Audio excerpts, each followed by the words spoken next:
Shalom alaihim bisem Yesua Hamasyah. Salam sejahtera di dalam nama Tuhan Yesus Kristus. Bapak Ibu Saudara peserta sekolah tinggi Alkitab, kita masuk pelajaran nomor 040 ya.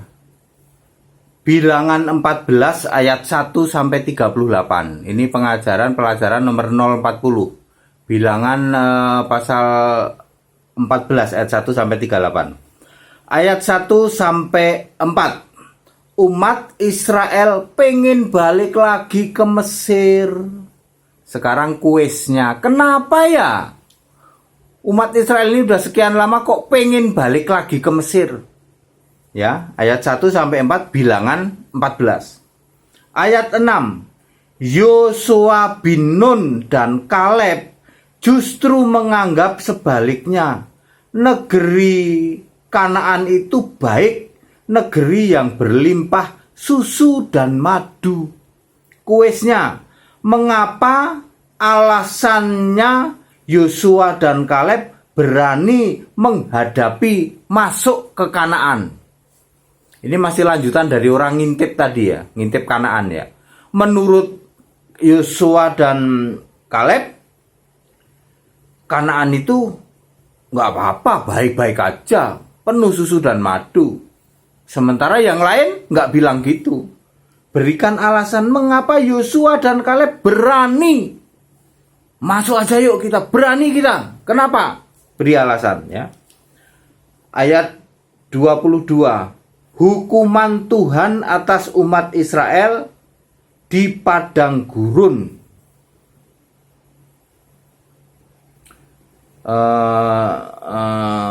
Oke, kuisnya, apa itu hukuman Tuhan atas umat Israel? Siapa saja yang dikecualikan Tuhan?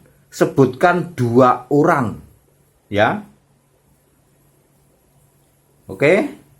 Jadi hukuman Tuhan atas Israel di bilangan 14 ayat 22. Kuisnya adalah apa itu hukuman Tuhan atas umat Israel dan siapa yang dikecualikan Tuhan, ya. Terus berapa lama hukuman itu berlangsung? Nah, itu ya kuisnya ya. Terus kita ke bilangan 16 ayat 1 sampai ayat 4. 250 orang Israel berontak. Ayat 25 sampai dengan 35, hukumannya kemah-kemah plus orang-orangnya benar-benar lenyap ditelan bumi, plus 250 orang dibakar oleh Tuhan. Kuisnya, di zaman Nuh, apa ada hukuman rumah ditelan bumi? Ya, dulu ada kemah, langsung tanahnya tiba-tiba terbelah menganga, langsung bles.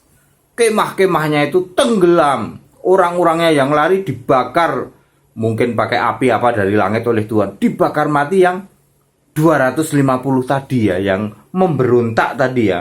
Yang memberontak kan 250 orang Israel berontak ya toh. Saudara, bilangan 14 ke 16. Ini karena Israel itu kan itu ya, tegar tengkuk ya. Udah, saya nggak ngebayangin ya kalau zaman sekarang ya, heboh bisa nyeberangi laut hanya dengan mengacungkan tongkat, terbelah, bisa berjalan di tanah kering. Kayak gitu kok masih komplain melulu orang Israel tuh ya. Dikasih makan mana, terus apa lagi, dikasih burung puyuh ya. Soal air aja bersungut-sungut ya. Ya, kita bisa membayangkan mereka sekitar 2 juta orang loh, nggak sedikit loh ya, banyak. Makanya ada satu hal aja, soal air aja pasti jadi masalah. Anda bisa bayangin di padang gurun air begitu susahnya ya.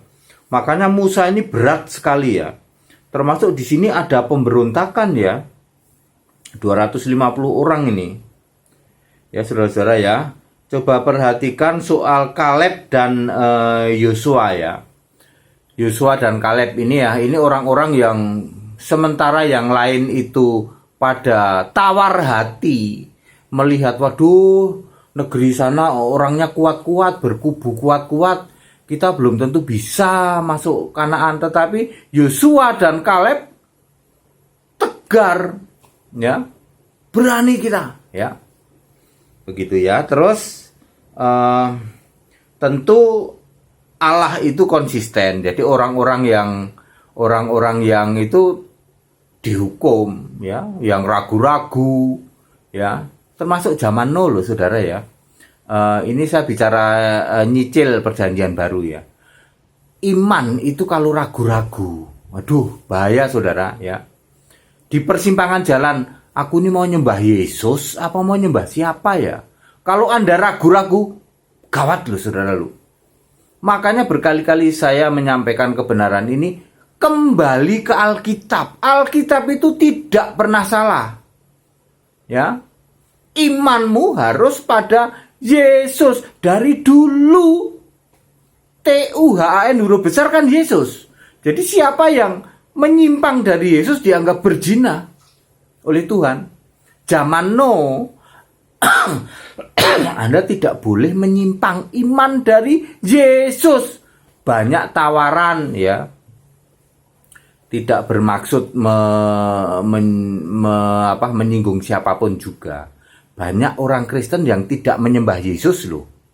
Ayo, ya. Ya, zaman dulu, zaman Musa kalau tidak menyembah Tuhan, TUHAN huruf besar mah dihukum oleh Tuhan.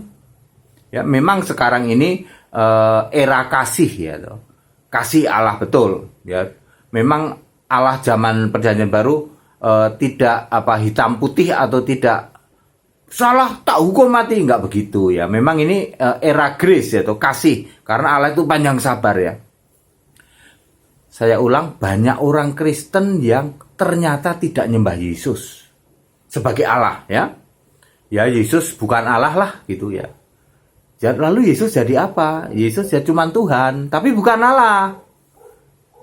Ya. Sejak kapan Tuhan kok bukan Allah ya? Yang bisa jadi Tuhan ya harus Allah.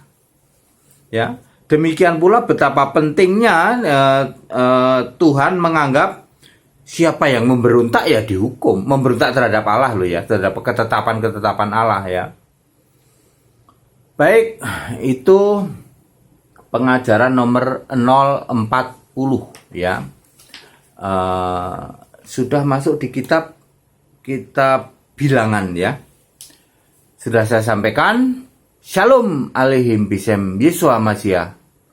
Haleluya. Amin.